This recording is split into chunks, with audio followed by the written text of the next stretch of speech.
Sa Iligan City, patay ang usa ka lalaki human gidunggab sa kaugalingong igsuon. Samtang usa sab ka lalaki ang samdan human gitigbas sa iyang kaugalingong igsuon sab. Aniyang report. Patay ang usa ka 52 anyos nga lalaki human gidunggab sa kaugalingong igsuon sa ilang balay sa Sitio Tulay, Purok 26, Barangay Mandulog sa Iligan City, Huwebes sa hapon. Sumala sa kapulisan, nag-andam og pagkaon ng biktima uban ang sospek og laing igsuon dihang sa way igong rason gidunggab siya sa sospek sa lawas gamit ang kutsilyo. Nakabalos pa ang biktima kinsa migamit og sanggot ug naigo ang sospek. Nasamdan kini og gilayong miikyas. Nadala pa sa ospital ang biktima apan dead on arrival na. Nadakpan ra ang sospek ug gipatambalan sab sa ospital. Padayon ang investigasyon sa insidente, samtang giandam na ang tukmang kaso batok sa sospek nga wala na mihatag og pahayag.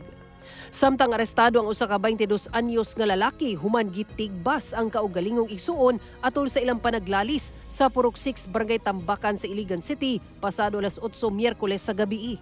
Samdan ang biktima sa walang bahin sa liog atol sa hitabo. Sumala sa kapulisan, nagkalalisay ang mag-igsuon nga misangpot sa pagpanigba sa sospek sa biktima.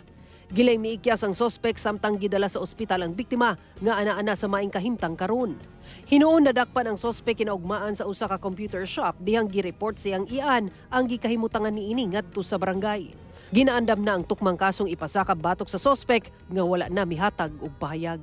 Sara Hilomen Velasco, 1 Mindanao.